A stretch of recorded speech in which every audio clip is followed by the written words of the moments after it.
Xo'p, endi esa hammamiz birgalikda hozir qanaqa qilib sifatli mahsulotlarni ajratib olishni o'rganamiz. Taobao saytida ham magazinlar ko'p bo'lganligi uchun, albatta hamma joyda ham sifatli va sifatsiz mahsulotlar bo'ladi. Biza qanaqa qilib sifatsiz mahsulotlarni ajratib olamiz. Xo'p, misol uchun mana bu ko'rib turgan pushti sumkachani qarasanglar, mana pastda 429 yuan deb yozilgan oranjiy svetda va yonida 8000 plus va uychaga o'xshagan belgisi hieroglif turibdi. Mana shu narsa bundan 8000 dan oshiq odam sotib olganini bildiradi. Demak, biza qiziqib buni ichiga kirib ko'ramiz. Mana sumkaga kirdik.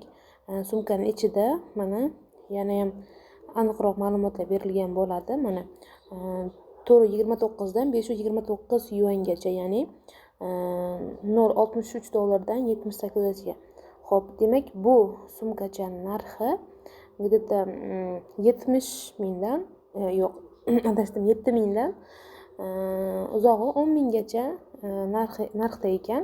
Mana bu yerda mana ranglari berilgan. Ana endi yana biza buni ichidan nimaga e'tibor qaratamiz? Buni biza живой rasmini ko'rish uchun, ya'ni rasmda chiroyli turishi mumkin, lekin hayotdagi asl живой rasmini ko'rishimiz kerak bo'ladi. Buni qanaqa qilib ko'ramiz? Buni biza mana bu kommentariyalardan bilib olishimiz mumkin. Xo'p, kommentariyalarga kiramiz. Kommentariyalarga mana tepadagi bir xuddi ruscha B ga o'xshagan narsa yonida plus. Bu 10 mingdan ortiq bunda mana otsiflari bor. Otsiflari har xil, mana xarid qilishgan, yoqqanmi, yoqmaganmi, hammasini bular to'g'ri, rostini yozishadi. Mana kirib, mana bunaqa qilib skrinshot qilib olib, bemalol tarjima nimasiga qo'yib o'qisak bo'ladi. Misol uchun mana shuni men skrin qilib oldim. Endi buni tarjima programmaga qo'yib tarjima qilib ko'raman. Mana Xo'p, bu yerdan tanlaymiz. Tilim o'zgartirib olaman. Xo'p, mana narsalar juda yaxshi deyapti. Narxi yaxshi, narxi arzon. Do'konga rahmat. Do'konchi juda professional deb. Demak, bu yaxshilab yozyapti. Mana shunaqa 2 ta, 3 ta, 4 ta, 5 talab o'sha xulosalarni ko'rib, sizlar bemalol ishonchli tovarni sotib olishinglar mumkin. Mana hamma rasmlari bilan otsiflari bor ekan. Demak, realdaqa keladi. Yana bitta narsasi, mana bu yerda turgan 4.6, 4.7 ballari.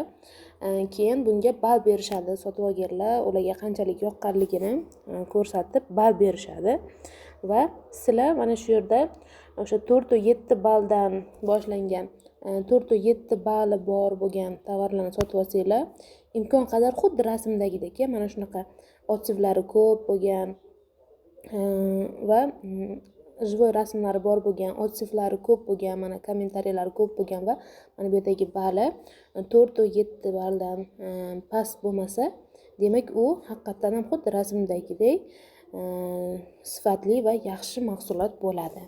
Mana shunga yaxshilab e'tibor berib buni sotib olasizlar.